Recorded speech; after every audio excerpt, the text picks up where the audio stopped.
Good afternoon and welcome to Go Live. Today is Tuesday, June 9th. I had to check with my partner here to make sure that was on the right day, June 9th. I'm with Greg Parker from Prosperity Home Mortgage, which can mean only one thing, that is a Steven Thomas day. We are excited to have Steven Thomas with us to give us all things market, what's going on in the market, what's going on with interest rates. Of course, we could always just ask you. Yeah, but that's true. Steven Thomas gives us the whole macro and microeconomics so we know what's going on in our footprint. Keeps us educated so that you guys can talk intelligently with your clients, because you need to know more than what's just a soundbite, what's more than just a headline. So we're going to get to Steven in just a moment. We do have an important ASA from our broker of record, but before we get to that, I want to get some positive, exciting news, and then we're going to have Sam come on and tell us a very important reminder that has become even more necessary in the last couple of days. So Sam, if you can hold on for just a quick moment, we're going to have Christina pull up a few slides that I would like to remind everybody of. And the first one is happening later this afternoon. So nothing like the very last moment. Actually, we've been reminding everybody about this for weeks and weeks and weeks. And your comrade, Greg Roberts, has been helping us with this. Correct. Yep. Something that Prosperity Home Mortgage and the Impact Council has been putting together. This is part two of a two-part session that we've been doing. The first part was geared toward our agents. So our agents knew more about Cal HFA and all the down payment and closing cost assistance programs that are available to our buyers. And tonight from 5 to 6 is the session that is geared toward the clients, the consumers. So hopefully many of you took advantage of the opportunity, all the marketing pieces that our fabulous marketing department has made available to you, and you've invited your clients or your would-be buyer clients. You used it on your social media posts, you used it at open houses, you used it at flyers, and maybe even picked up a few more would-be clients, right? And you've invited them to come and listen in tonight so that they could learn how they too might become a buyer. Maybe some people are thinking that they have not saved up enough money for their down payment, they don't have enough money for their closing costs, and they just thought maybe the dream of home ownership was just a little bit outside their reach.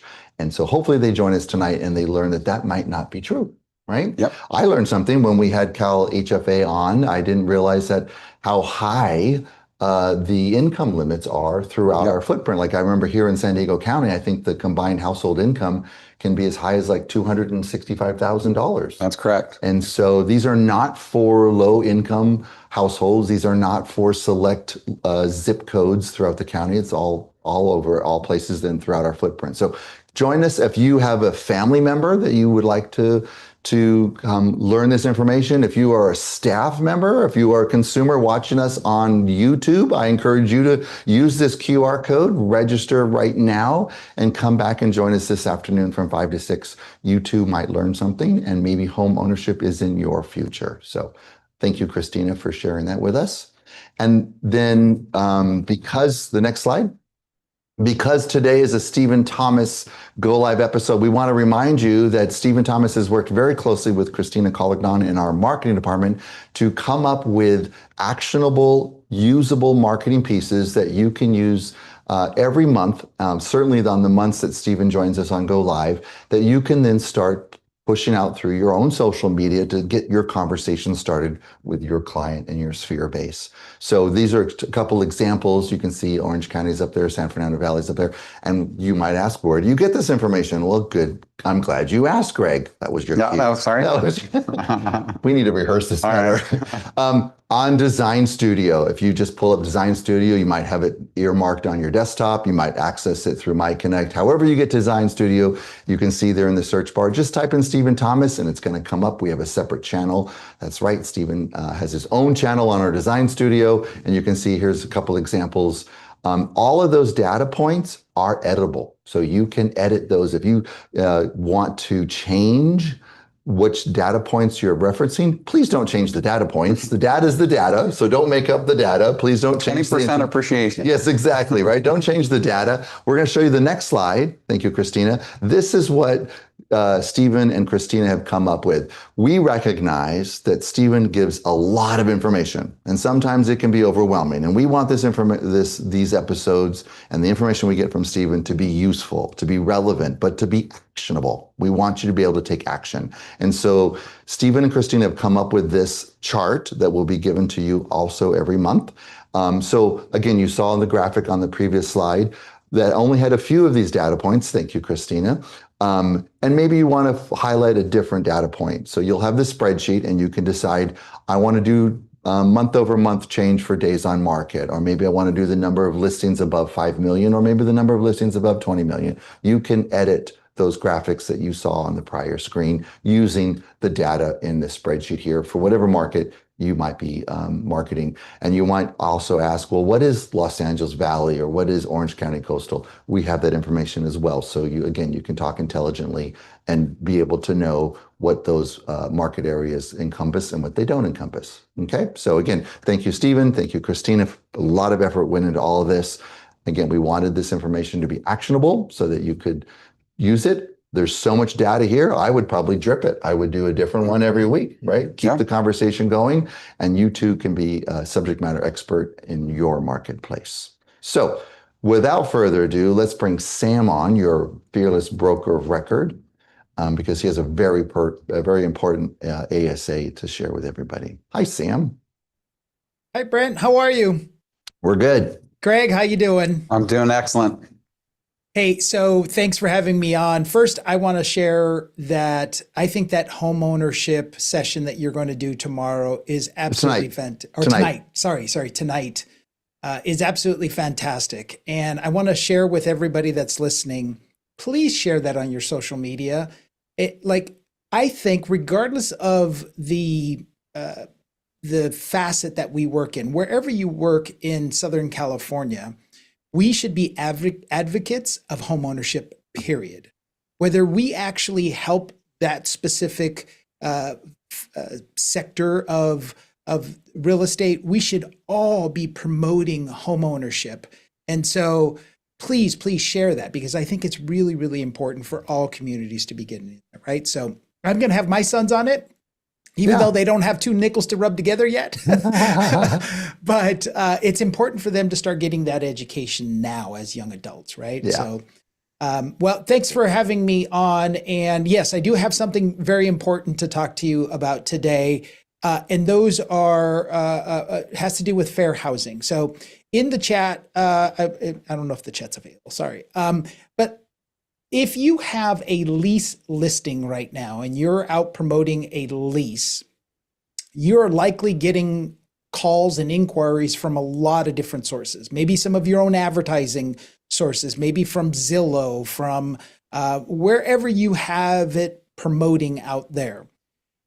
Over the last 7 days, we've had 2 instances, 2 separate agents, completely separate regions, where someone called our agent and asked the very specific question of, do you accept Section 8 housing? Now, I want you to know that we don't know if these were sincere inquiries or not, but the answer to these 2 circumstances was unfortunately no, or let me check with the homeowner, I don't think so. And unfortunately, that was a fair housing violation. That response of no, or let me check, or I'm not sure, is the wrong answer. And the moment that you give that answer, it actually is a fair housing violation. And so what you have to know is that there is federal law and state law that protect tenants with regard to their source of income, their source of ability to pay, right? Now, whether or not they can actually financially afford, with the assistance, your luxury listing, your lease listing that you are promoting is not something that you need to figure out at that call, right? You simply need to say, yes, we accept all applicants. May I send you the application?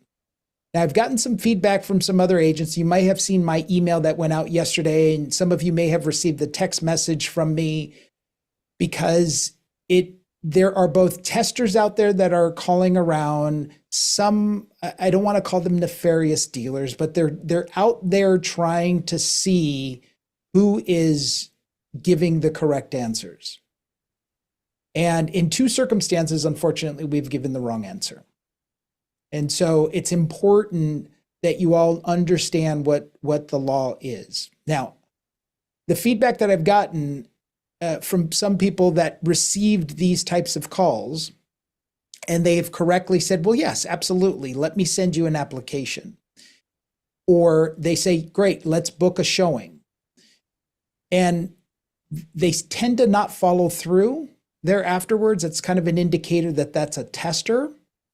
If they don't follow through, or if the call ends the moment that you give the correct answer. Now, please understand that I'm not trying to give you any advice on how to circumvent the system. I'm simply telling you, or circumvent the law. I'm simply sharing with you that there are laws that protect tenants with regard to subsidies for housing. We need to treat everyone the same. So just be on the lookout for that if you don't mind for me.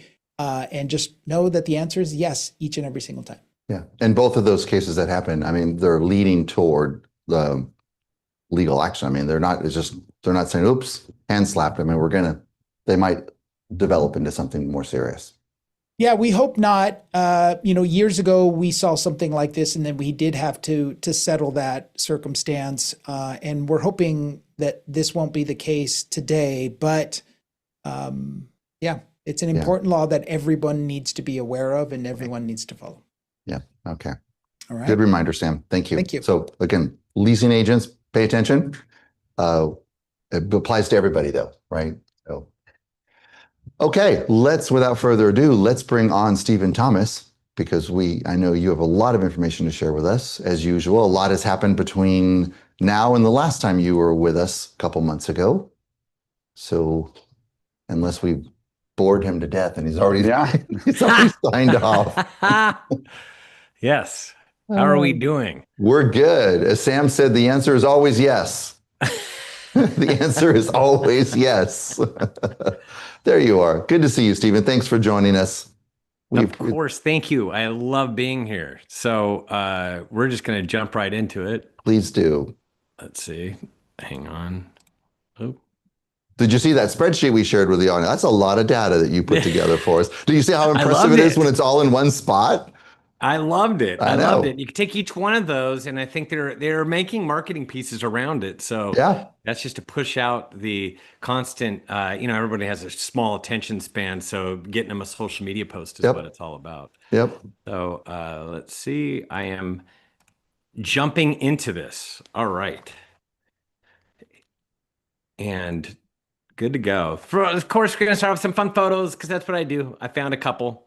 I like this Caribbean market. Love that. Realtor, beer, groceries, and tobacco. I could get my realtor with a beer. That's in Florida. They have a little bit of everything. Or this, types of real estate headaches, pre-approval, multiple offers, home inspection, low appraisal. That's the big headache. Then we have when the client suddenly says they want to wait until the new year. You Not fold cool at all. Fold in the cheese. No, exactly. All right. So you guys all know who I am, Reports in Housing. This is what I do. I'm a housing analyst, and we have the reports that dot all over SoCal, Bay Area, Vegas, and Phoenix. And I'm all about the setting expectations. We're in the expectation setting business. We're helping you set expectations. That is why we came up with something that will help set expectations so you can have it all in one spot. And we're going to continuously update that so you could see the changes over time. And so since we last met, one market, a spectrum of speeds, was a report that we came out with, and that was just talking about there's difference between attached and detached and the different price ranges. It's not one size fits all. So that was what that is about, because sometimes we have homeowners or especially homeowners, sellers that think that they're in the upper ranges, but they should be behaving like the lower ranges. Showcase homes. I like to call it Wow Properties. My wife said, Wow Properties, that's a dumb name. And I go, oh, wow, that kind of hurts. So I went to AI and asked it what it thought of Wow Properties. And it said, wow, that's a dumb name. And I went back to my wife and said, I checked it with AI. They said it was dumb name. And she goes, of course, I told you it was a dumb name. So there she came up with showcase homes. And by the way, that picture was created by AI. It doesn't exist in the real world. And that is the beauty of AI. I'm all about leaning into AI. It's a lot of fun working with it. It's a definite game changer, but it's a tool that will help us. It's not something that's going to totally kill us. Affordability obstacles. So I did this just so that everybody could understand. I had to dust it off because I hadn't done it in a couple of years. And this is just for Los Angeles County. I talked about affordability is not just prices. It's also incomes. It's also rates. And I constantly hear from people that say, yeah, I used to have a rate at 13%. Well, that's neat. You also had a much different price tag on that property. And so you look at median household income, median price, and the average rate for the year. And then you can kind of gauge how expensive it was for the median household income to afford things. And what I've found in this is that out of all the Southern California areas, of course, Santa Barbara County and Orange County, by far are a little bit off the radar as far as how expensive it is for the median household income to afford the median household price. So still today. So it's kind of a reality check so you know where all the buyer demand went. Because people are going, how come we don't have all this buyer demand? Because things really haven't evolved and changed since rates went up and have stayed higher for a lot longer than anybody anticipated.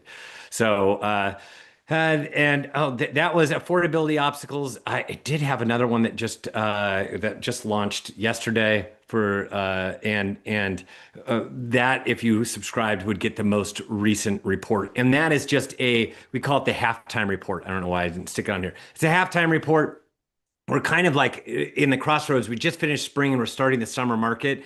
So that's halftime because spring and summer is where a lot of activity happens in the other markets, but that's the lion's share. So we're kind of at halftime. Let's recalibrate, kind of understand where we are today, how we got here. And that's the most recent one. Reportsandhousing.com. That's where you go to subscribe. It's $20 per month or $200 per year. And you get a month free if you utilize the coupon code SUMMER. And wait for me to finish this because I haven't even created the coupon code. So it will be created as soon as we hang up. It's summer will get you a free month if you go to Reports on Housing. I've shown you this before because I love it. I love analytics. I love statistics. I love data. It makes me happy.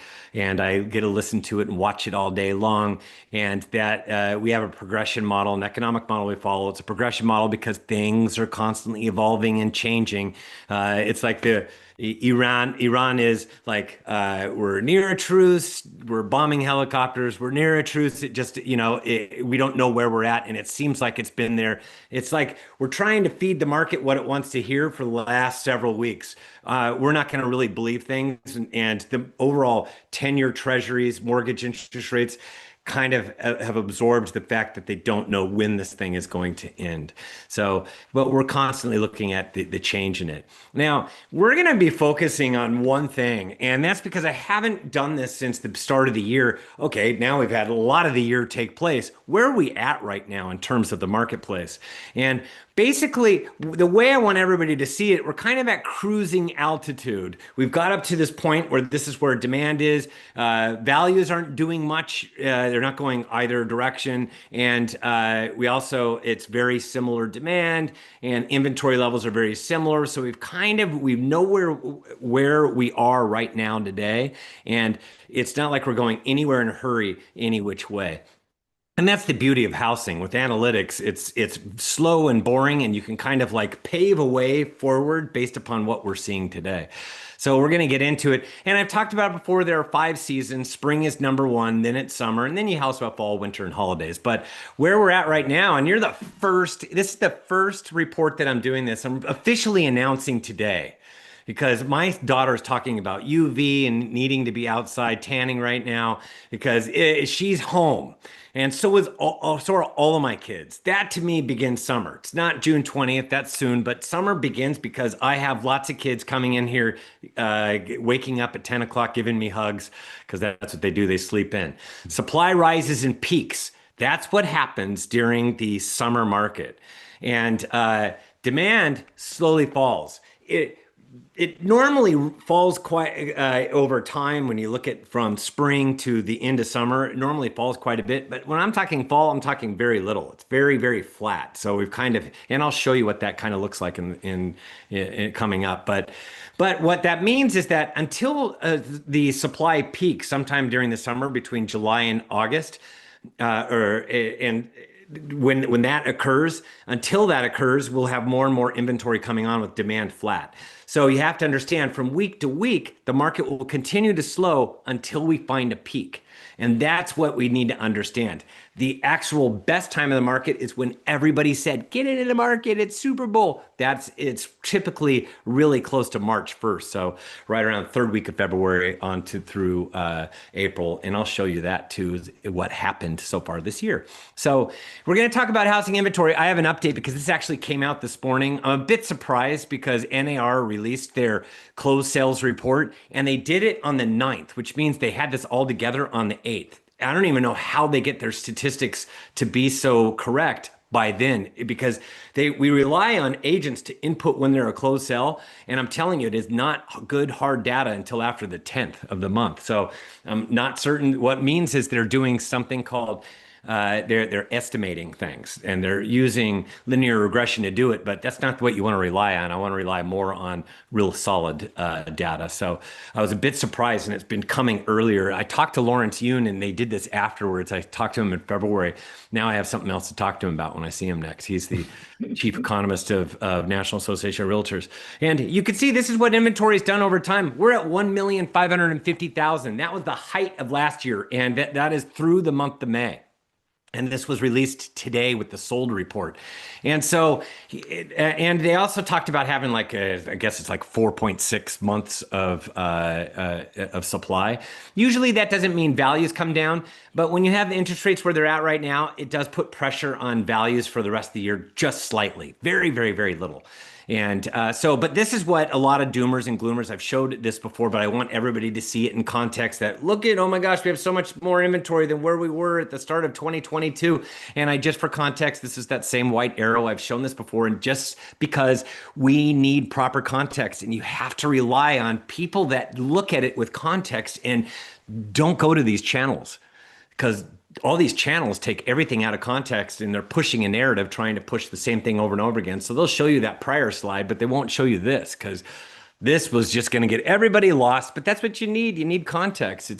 Economics is slow and boring, and we're stuck. This is the supply glut. I've talked about it a million times. This is supply scarcity. This is where we are. We're at 4 million homes in 2006, 07, 08. We're at 1,550,000 homes today.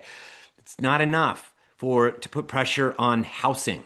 And now we've talked about this family. We're going to talk about them again. They got married in 2015. They bought a little patio home. They had babies.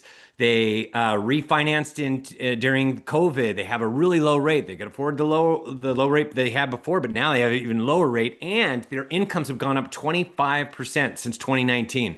So they have this low rate. Their incomes are better. So you know what? At the end of the day, they're going to Cancun. They're going to watch the ball drop. They're going to Hawaii. They're doing lots of fun things, and they're not really moving. And they're kind of staying in place. Now, I downloaded from the National Mortgage. I call this actually that they're staying because they have a low rate. It's called hunkering down. Now they had the low rate. They refinanced it, but they're from the National Mortgage Database. I can tell this is now, we downloaded it for all of 2025. 40% of everybody across the United States owns their home free and clear. In California, it's 31%. Wow. But this family, like so many families, after a while, I know these kids are going to get bigger. And I know they're going to get bigger. And then that patio home is going to feel a whole lot smaller. So there's going to get a point where they're going to say, you know what? I think we're going to have to make a move. We're not going to travel as much. We're going to do like what we referred to when I was a kid as a road trip. And that's what you do to afford a home that will fit a lot of children. So that's what these kids are going to get bigger. They're going to want to move, and all that traveling with all these kids is going to be a headache anyway. So they might as well just go buy a bigger house so they can spread out a little bit. They're going to turn into teenagers down the road. And California, out of everybody, remember I said 31% own their home free and clear. That means 69% have a mortgage, 76% now. So this has been going down. It's now 76% have an interest rate of 5% or lower. back when I was first doing this in 2020, it started 2023, it was 85%. So this is going the right direction, but still a lot of people with 5% or lower of a mortgage. 61% have an interest rate of 4% or lower, and 28% have an interest rate at 3% or lower. That is a lot. It's 20% for the United States. We're still at 28% in California. That's a lot of people. And even before I ask the question, I can see people sitting in their seats when I'm doing these, like in front of live in an audience. They're like sitting in their seat because they can't wait for me to ask them who in this audience has an interest rate at 3% or lower. And then I ask, okay, yeah, of course he does. And who has an interest rate at 3% or lower? And they're all super excited about putting their hands up. And then I ask this, okay, out of all those people that just put their hands in the air, who is thinking about making a move in the next couple of years? And I ask for them to be vulnerable. I ask everybody in the office not to laugh at anybody that answers this question, because it has now been, oh, and I didn't even have a slide for it. It has now been 46 months since the last time we were in the fives for a long period of time. 46 months. It's 48 months in August. That's 4 years ago. So how long are you going to wait? This family, they're going to have, can you imagine 4 more years? They're all going to be teenagers practically. They're all going to be bigger, and they're going to be much bigger. And how long do they have to wait? Another 4 years? I don't know. Does anybody know for certain when we're going to get back into the fives with like duration, a long period of time? And that's the question. So at the end of the day, a lot of people are just tired of waiting. And you can actually see more people are placing their homes in the market, but not this year. Something weird happened. So I talked about 2023 when nobody came on the market and it was date the rate, marry the house type of thing. And everybody believed it. They stayed put in their houses. And then along came 2024, purple line, more people came on the market. We started to build inventory. 2025 is the red line. And we really built an inventory last year, because demand was not changing. We were stuck between 6.5 and 7.5 for a long period of time. And that's where it just becomes a little bit cost prohibitive when I do all my math. It gets better when you start getting into the fives. My math starts looking better. Still not as much in Orange County and Santa Barbara County and Santa Clara County, because those are like the most expensive places in the world to live. So you just have to take all that with a grain of salt. And along the coast in LA and San Diego's getting more expensive, although San Diego's been taking off. It's the gem right now. It's a gem because it is a little bit more affordable than its brothers and sisters up in Orange County and LA. So all of a sudden things are really looking a lot hotter, especially along the coast. We're down 4% year over year compared to last year, and that's the orange line. So all of a sudden we were building this inventory, and this was not on anybody's bingo card.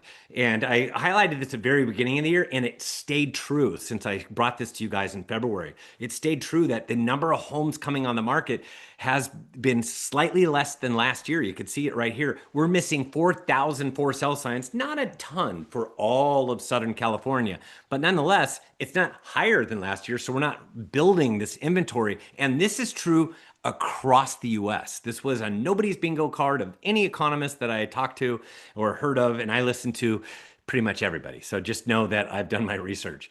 And it's up 13% compared to 2024. So still, compared to 2024, we've added over 11,000 for sale signs compared to then. So that's a lot more sellers. Remember, demand isn't changing, yet we're adding more sellers than even 2024. Compared to 2023, it's nearly 25,000 extra for sale signs. That's a lot. And if you compare it to the 3-year average prior to the pandemic, 2017, 18, and 19, that's the green line. That's year in, year out since 2012. It was like the same number of homes coming on the market. So it didn't really change. And so I do that average, and you can see that we're still missing 25,000 for sale signs compared to the 3 years prior to the pandemic. So we're still not putting a normal number of homes on the market, and I don't think we will anytime soon. And the reason for that is because too many people love their low rate. There's too many people in my audiences or can't wait to put their hands up. We need more time.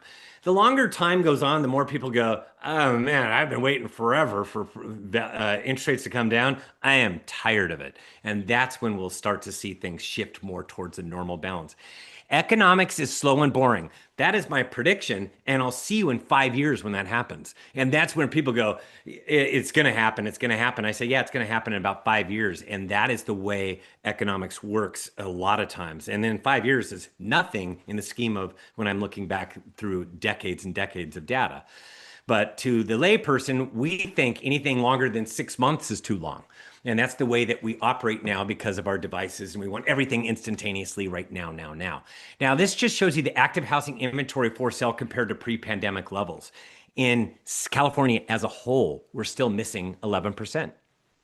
Compared to, everybody likes to compare it to 2019. I like to compare it to an average over time because 2019 it was actually elevated a little bit compared to other years. So take it with a grain of salt. And you could just see across the United States, where are we missing a lot of homes?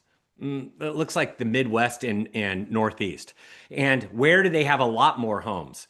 Well, this you could see in Florida, but really it's Texas. Really it's Washington. There's a lot of states around us, but not us in particular here in California.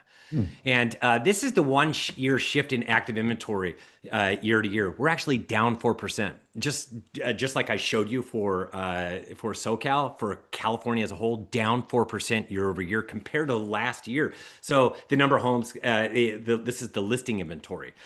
So inventory is actually a little bit less than it was last year. And that was not on many people's bingo cards either. It was for us because we thought we would be between 6 and 6.5%, which we were for most of spring, and then it popped back up a little bit higher than that. But you could see down 4%. And across the United States, there aren't a lot of markets where there's a lot more homes than the prior year. And look at Florida. They're actually down 14%. So all the values that are coming down, when you have that much less supply, it's starting to balance out in Florida. And this is the year before, May of 2024 to May of 2025. So I showed you this. This is how much our inventory went up in a year. And that's how we built an inventory. And this was on the backs of a lot more homes coming on the market in 2025 compared to 2024, and way more than 2023. And we built this inventory. But isn't that a stark difference? So everybody was expecting it to continue to go up like this. We weren't expecting it, but a lot of the naysayers that I was listening to, and this is really the reality of what happened. So this is something interesting too. How many homes were pulled off market? And if you look right here, we're up 45% in 2025, up 45% in 2025 compared to 2024. And you could see the 3-year average prior to the pandemic. That's green. That's that green line. We're placing fewer homes on the market, yet we're pulling more off the market right now. That's weird. And then up 11% in 2026 compared to last year, just January through May. And I just updated May before this meeting, and I was looking at that. And that's why I came on so late prior to starting this thing, because I'm making sure you guys have the absolute best, most current data. And this is up 11% in 2026. What does this tell you? This is, if it was elevated last year and it's even more elevated this year, it tells me that we have a lot of homeowners that become sellers that don't do what it takes to sell their home. They don't really have to sell. And I know there are several that relist. And as a matter of fact, in LA, I think it's at 4% in LA. And in other markets, it's more like 2.5% of everything that comes on a monthly basis relisted their home from prior. But that's not as big as what you think, right? 4%? No. And that's the thing. And they were pointing out in this one article I was reading, they were saying, look at how many people are placing their homes on the market in LA, or relisting. That's not a lot. And that's not what a lot of real estate agents were telling me. Everything that expires or canceled, a lot of that stuff's going to come on. It does, but not as much. It was like January, the first couple of weeks, we got a big giant push, and the push has been like a trickle ever since. But it tells me a lot of people don't really have to sell. That's what this tells me. And what that means is that we really have to exercise the ability to meet with our clients and find out what their true motivation really is, and then give them the skinny as to what's really going to happen. Testing the market, Well, that's, you know what, that's fun. You might have a listing for a while. If they're not willing to do what it takes, you might have a listing that it comes off the market and you've now wasted capital on it. Maybe it's good for you. You have to make these business decisions. But at the end of the day, I want my clients, I want to give them all the ammunition to make the best decision for themselves. And that is, this is the reality of what the market is going to pay for your home. It's within, after looking at these 25 comps, and we went comp by comp, superior and inferior, and we've arrived. This is the most, and you go through that with with the client, every single one, so they can look at it like an appraiser and say, it's most likely going to fall within this range right here, and we have to be priced really close to that range. Is that something that you can work with? And if not, well, then what are you going to do to get more? You're going to have to maybe continue, maybe upgrade the house a little bit, or you do recarpet, paint. You might need a new roof. There's different things that we can do to make it so it's a showcase home, so that when you do come on the market, you're off to the races, because that's what it is. All preparation. We need to meet with these people, dial them in, and if they're not ready, we're not pulling the trigger until they are absolutely ready to maximize when they come on the market at the right price and in the right condition. And if they're not in the right condition, they better be priced right accordingly. And we have to just educate them so they completely understand that. Now, this is active listing inventory. You could see, it kind of looks like the United States. It's very similar with that white arrow, 2022, and it keeps on going up. But if you look back, what this is missing is the Great Recession. I only have the exact numbers for Orange County. And there was 18,000 homes on the market in Orange County, and there's a little over 4,000 right now. So that gives you an idea of how few homes there are, what the Himalayas of the Great Recession look like on here. But still, we're not even where we were prior to the pandemic. And this is where we are right now. And it looks like it might have hit a peak. It didn't. It's going to fool you a little bit, and that's because we had a holiday. And when we have a holiday, not a lot of people list their homes, so it kind of goes flat during holidays and then goes up. And you could see that red line, it went down a little bit. That's called the 4th of July. We have another holiday coming up. And not a lot of people place their homes on the market in anticipation of the 4th of July, everybody coming through, especially a 250 anniversary 4th of July. Pretty sure there's not a lot of sellers. There will be some that come on, just not a whole heck of a lot. And it actually affects our inventory levels. Some people actually pull their homes off the market and place on hold during because they have a big party. So on June 4th, we were at 38,270. It actually went up 187 homes in a 2-week period of time. Last year, we were at 40,040. That's 5% higher than where we are today. And you could see we started off the year with more homes on the market than last year. And then towards the end of March, it crossed over and was following the 2025 and now has gone underneath of it and has remained underneath of the 3-year average prior to the pandemic. So there was 5% more homes on the market last year than this time. The 3-year average is 39,630. That's 4% higher than where we are. And this is where we typically peak. Most likely we're going to go somewhere along here. It's going to go down a little bit for the 4th of July and all that stuff, but you guys get it. We're going to peak most likely during the summer and then come down from there. It'll be very similar to last year. The only way this changes is if all of a sudden we got rates that popped up above 7%, and we don't anticipate that, but let's say hypothetically it does. And that would create a later peak. And that's what happened in 23 and 24. We had higher rates the second half of the year. Last year, we had lower rates the second half of the year. And this year, it's probably going to be close to around the same, right around 6.5%, which is fine of a rate. So now we're going to get in demand. And demand, I look at demand like this, a gas pedal. There's this gas pedal of demand, and what controls the speed of the amount of buyer activity is actually our mortgage rates. And right now, we were at 7% last year, and it was starting to come down in June.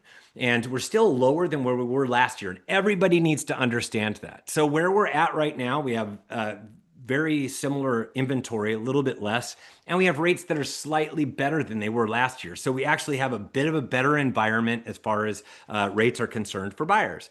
Now, we were all the way down to 6% at the end of February. And that, you can see, this is for $7,000 per month. I know, shock value. I'm going to give you $7,000 per month, because at $7,000 per month with just 20% down principal and interest, how much of a home can you afford? Well, at 7% is $1,315,000. And you can see how eye-opening. I even do this in Santa Clara County, and a lot of agents go, "Well, that's a lot of money." And I go, "Well, how much do you think it costs to buy one of your houses that you're placing on the market, for Pete's sake?" Along the coast, $1,300,000 is nothing, right? So, and now you know how much it is. So, you 7%, 1,315,000 at 6%, which is where we were in February, 1,460,000. So you can see when you go down a full percentage point, it opens the door to a lot more buyer activity, and so it pushes on that gas pedal. But as we get up to 6.75%, we're letting off the gas a little bit. It's still moving. It's very similar to the prior years. Just at 6% was something different, and that's where we were. We would have actually had more pending sales activity had we not had the Iran conflict. Because the following week we had a jobs report that came out that basically was 91,000 jobs that we lost in the month of February. And we were already at 6% the week before. So what we would have had is we would have had rates that would have fallen to about 5.85% is what we're guessing, with no points across the United States. Now you have that, you'd have had it would have been on CNBC, it would be on NBC, CNN, Fox, everybody across the board is going to be talking about we have interest rates in the fives. But that didn't materialize because we started the Iran conflict on February 28th, Saturday. And that report that came out for the jobs came out the following Friday. I believe that's March 6th. So that slowed things down a bit because now all of a sudden we had rates that started to go back up. And from that floor of 6, and we would have got down into the 5s. But nobody paid attention to that jobs report except for me. I cried for a week. I actually was solemn because I told you before I was praying for these rates. And then all of a sudden, prayers were off and we were starting this conflict, and I was going, this is not going to end well, and it hasn't so far. So it's really kind of like there's I heard today there's some recession calls from some big outfits out there. So we're not there yet. We're definitely not in a recession call at all. So just so you understand that. We haven't used that R word in a couple presentations. Right, exactly. Yeah. And I don't think that we're going to see that because we need jobs. We need jobs to go negative, and I don't see that. We just had a jobs report that came out last Friday, and it was pretty darn strong. It was over 170,000 jobs created last month. So we're sitting in a really good spot. Yeah. I'm not really that worried about recession. Thank you. This slide reminds me a lot of what you've been talking about in a lot of our office meetings. Yep. Yeah, I'm gonna get to him. He's gonna definitely talk about it because so I got a spot for him because this is where we are today, 6.68%. We were at that. You could see how we were all the way down to 6%, and we were there for a week, and it would have driven down lower, but the Iran conflict changed things around. Now we're at 6.68%. So now we have to think of other solutions that are out there. And speaking of that, Greg, I think you have some answers. I'm going to ask an expert. Sure. I like to back off when it comes to boots in the street, actually talking to clients. He has a better perspective with that. Thanks, Steven. So, yeah, absolutely. One of the things that happened also is that obviously it takes buyers a while to find property. So a lot of the buyers that we were pre-approving in January, February, March, of course, they're remembering that 6% rate that we were discussing. And then we come back and say, okay, well, rates are 6.5%. It certainly makes a difference. Difficult conversation. Yeah, on either the monthly payments or what they can afford. So that last slide that you had up was huge. I think it is very important. As Prosperity Mortgage and mortgage consultants, we start to get a little bit more creative with ways to bridge that gap or to kind of bring it back into the high fives. One of the things that Prosperity has that we've introduced this year is a ARM product that's priced amazing. So we've got a 7/6 ARM that's in the high fives. We've got a 10/6 ARM that's fixed for 10 years that becomes an adjustable that's around 5.875 to 6%. So we are seeing a little bit of a change in focus from the 30-year to the ARMs. And then also I think, Steven, last year when you came on, I talked about like the 2-1 buy down. And that was starting to go away because we started getting interest rates below 6. And now we're back to mid 6s. So we're talking about the 2-1 buy down, especially for maybe some of the inventory that's sitting, or if agents have listings that aren't moving. I think a 2-1 buy down is a great way to market a property. And if you need more information on that, feel free to call your mortgage consultant that's in your office. I was laughing, Stephen, because I remember the saying that was marry the home and date the rate. And we've been dating a long time now. I think it's time to get engaged or married again, right? So, yeah, I was thinking about that. It's been about 4 years that we've been dating this rate. So we too are looking forward to interest rates going below 6. Yeah. Yeah. It will eventually happen. But remember, economics is long and boring. Yep. So it takes time to get there. So eventually it will get there and I'll go, see, I told you so. But it might be 2 years from now. We just don't know definitively when our next opportunity is going to be. We'll have to watch. And people throw out that R word. I want you not to be scared of the R word in real estate land, because our word does not mean that we're going to plunge in values. I just had a little discussion with this gal that she was younger, and that's where her head immediately went. Even though she had a similar economic degree as I did, she was a lot younger, and they think that that's the way it's going to happen. Yet we only had 2 times where values literally crashed. One was the Great Depression. 2 was the Great Recession. Now, everybody goes, well, it happened in California in the 90s. Only in California and some surrounding states. For the whole country, it was only down 1% for the year. For California, it was down considerable, but that's because, once again, we did it to ourselves. It was bad lending practices, which was a little like appetizer to the Great Recession, because then we repeated it again and did it for the Great Recession, only on a much larger stage, and the whole world got involved. So understand this, that the 1991, so we went down 1%, and in 2000, and in the Great Recession, we had values go down. But there were many other recessions, 5 others since 1981. And all of them, values actually went up during that time period. So what happens is, when we go into recession, that's when the Federal Reserve starts pulling the levers that they need to reignite things. And one of the areas, and people go, well, unemployment will go up. What? From 4.6, 4.3, where it's at today, to 5%? That means 95% of the rest of the country is still gainfully employed, and there's millennials and Gen Zs that can't wait to purchase. So what happens is rates will come down because of the levers that the Federal Reserve pull, and the 10-year Treasury and mortgage-backed securities will all fall, and we'll get rates that will go into the 5s at that point. Can you guys imagine a rate like at 5.5 or 5.25, what that would do to the marketplace?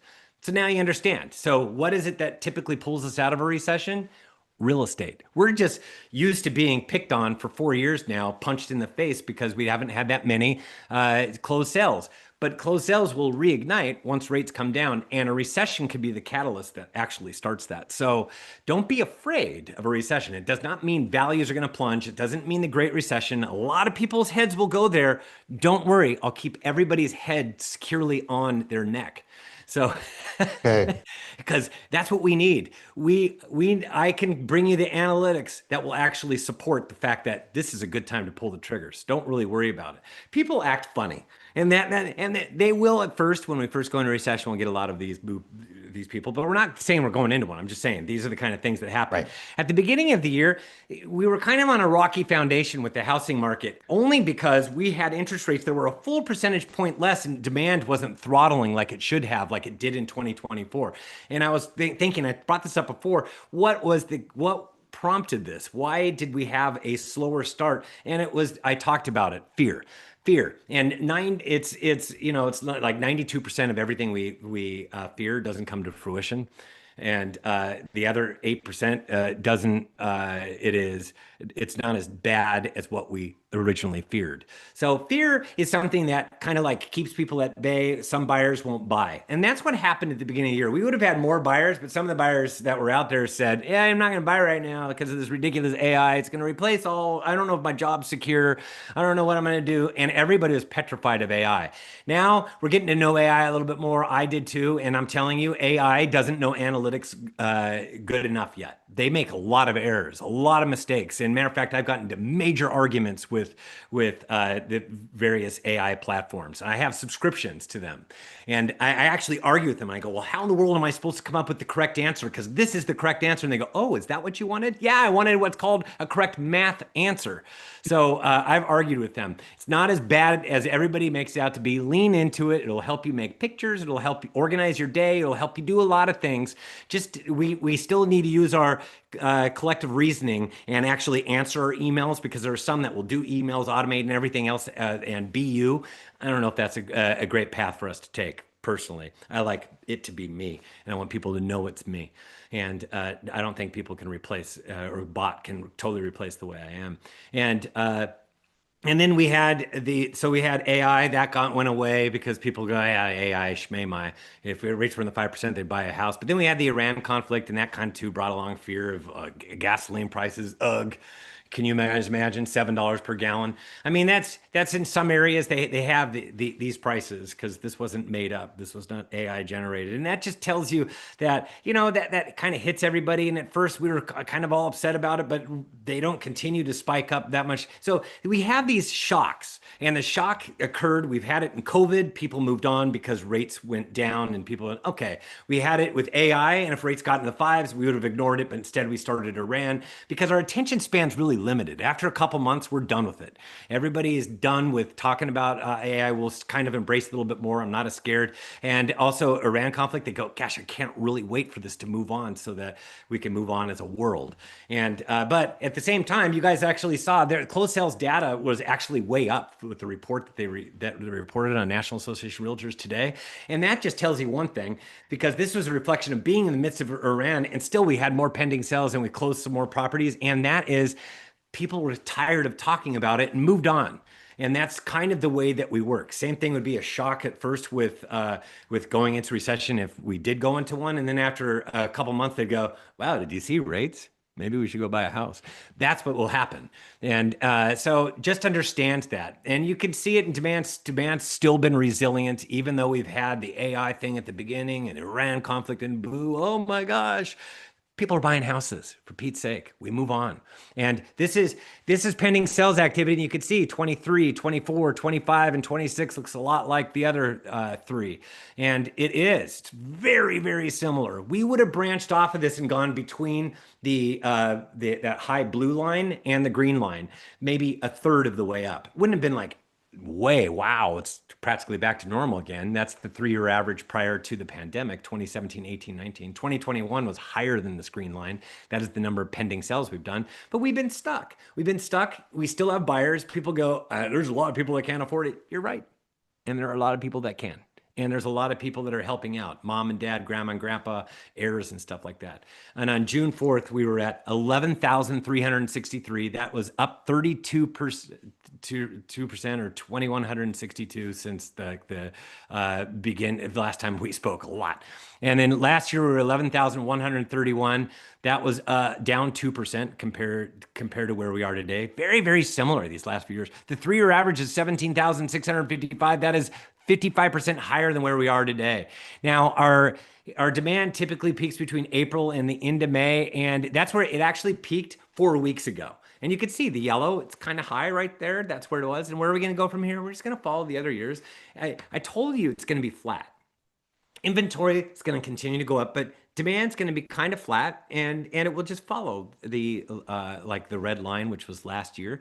It just doesn't mean it's going down like crazy, but it will follow that. So the speed of the market, this is expected market time. This is what I talked to you guys about before. Place your home on the market. When are you going to become a pending sale? That's what everybody should care about. It's not days on market. It's true speed.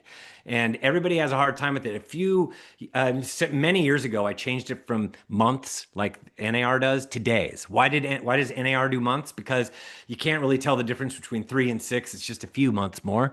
But I like putting it in days, because 90 versus 180 certainly sounds a lot different, doesn't it?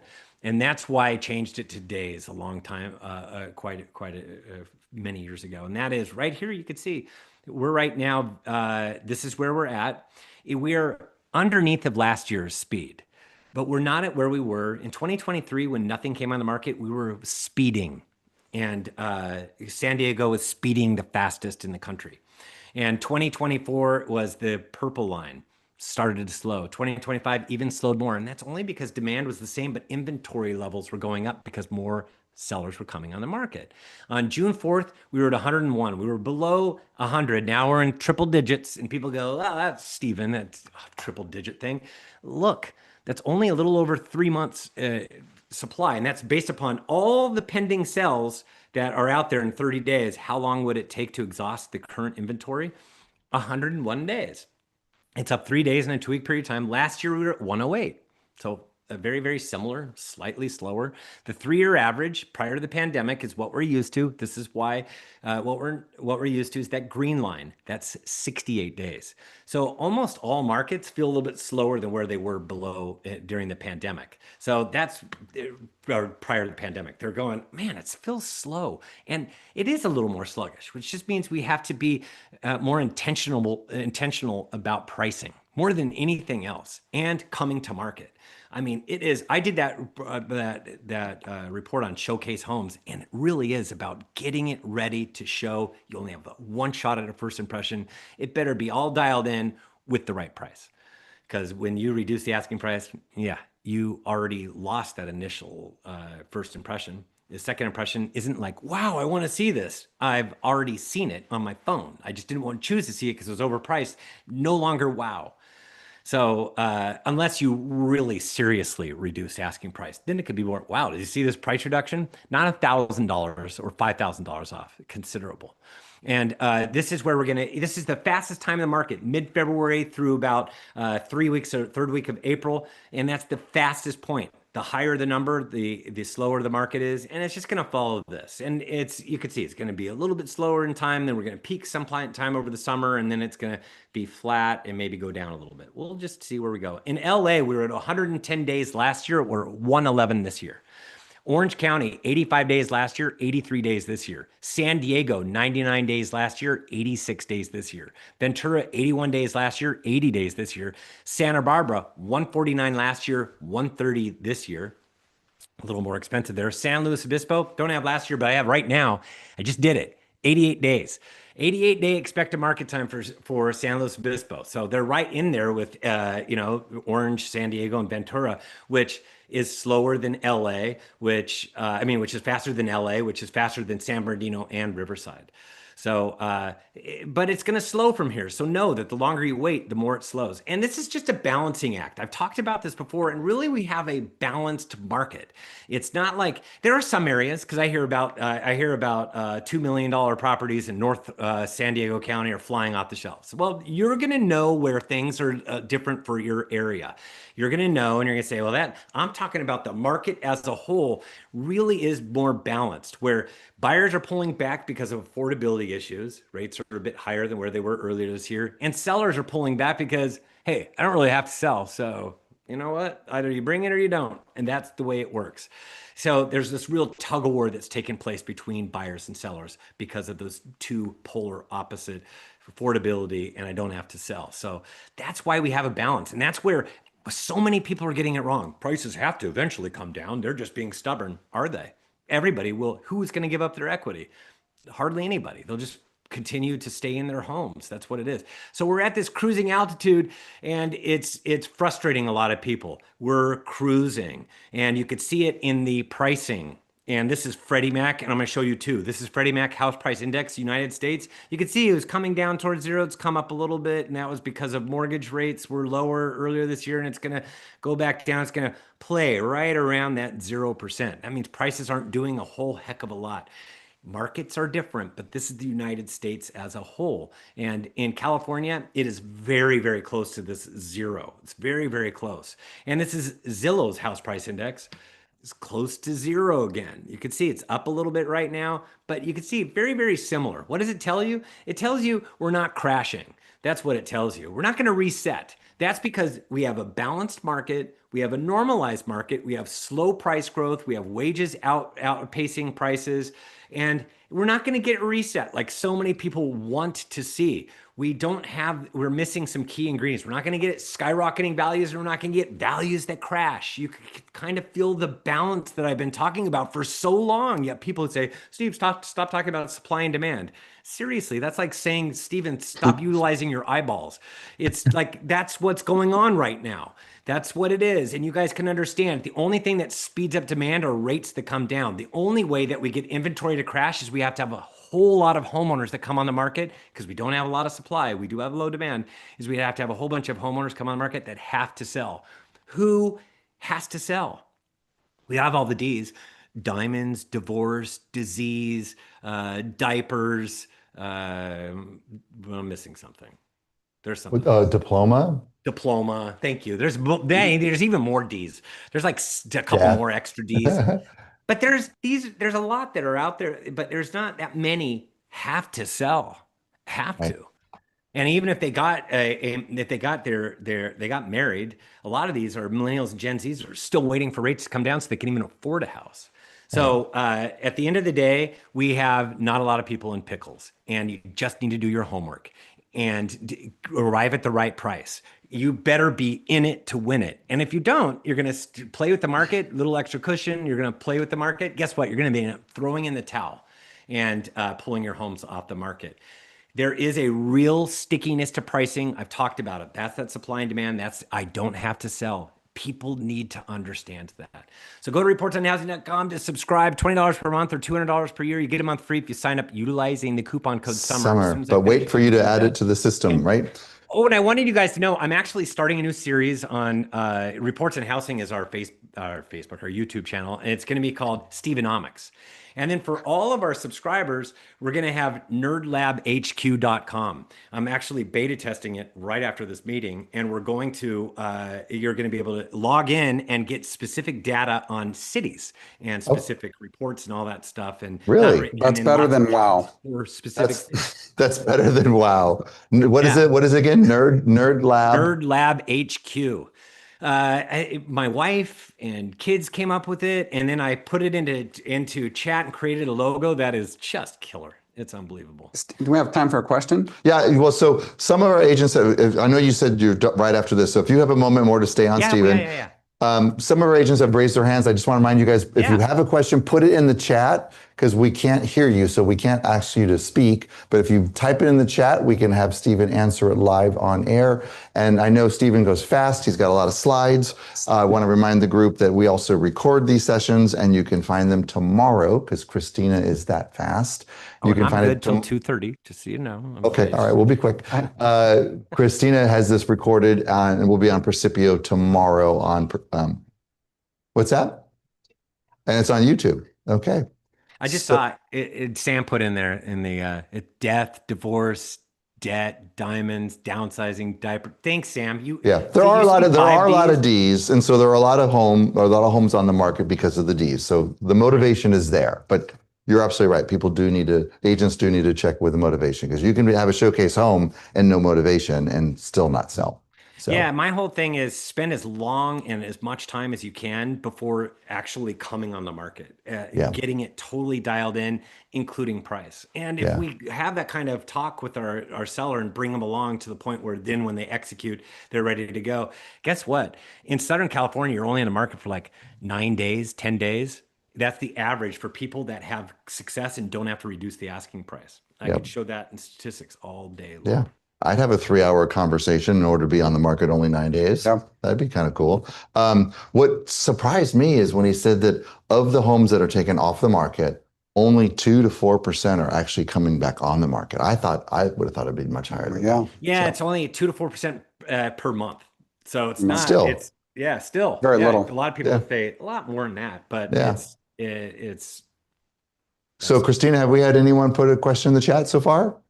Steven, I've got a question. So obviously a catalyst to the market might be interest rates. What are your thoughts on some of the things that I'm reading regarding the capital gains exemption doubling or going from 250 and 500,000 to 500,000 and $1 million? I know it's the early stages, but how do you think that would change? Motivation from You're- sellers and yeah. For owners. homeowners that own their house, I think they should just do away with it altogether. Yeah, It's sick. I agree, but it's what's going to And as pass. far as yeah, it wasn't part of that housing bill that they're pushing through. So I'm a bit my head is I'm scratching it, wondering why. And it doesn't make a whole heck of a lot of sense.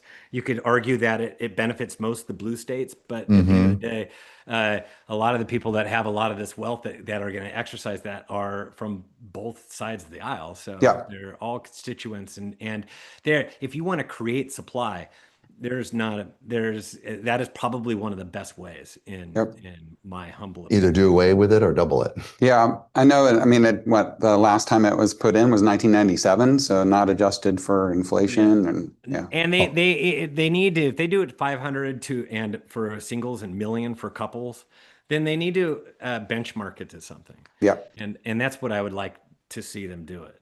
Benchmark it to something that So we're makes not sense. here again in another 15 Yeah, exactly. years. Yeah, exactly. So yeah, we're not doing this down the road, because if you can think $1997, $500,000, that is not even the median sales price across the United States today. Yeah. So Yeah. that was like a really high value. In California, if you go all the way back to 1997, $500,000 was still, that was a pretty decent sized house. And that's Yeah. just your gain.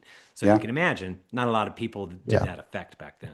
Well, that one slide you showed us where you went back to 1980, I think if I read it right, the household income in 1980 was 18,000. Right. Yeah. Oh, you were looking at that. The median. Yeah, I did was a lot looking of at your research and slides. Yeah, that's a fun slide to put together because it really does show you where things are at over a given time. But you got to look at you got to look at all three of those those pieces when you're looking Interesting. at affordability. It's Well, super interesting. A lot of information. So again, thank you. I'm going to let you go so you can get ready for your nerd laboratory. Thank you, Nerd Steven. lab, yes. Your nerd lab.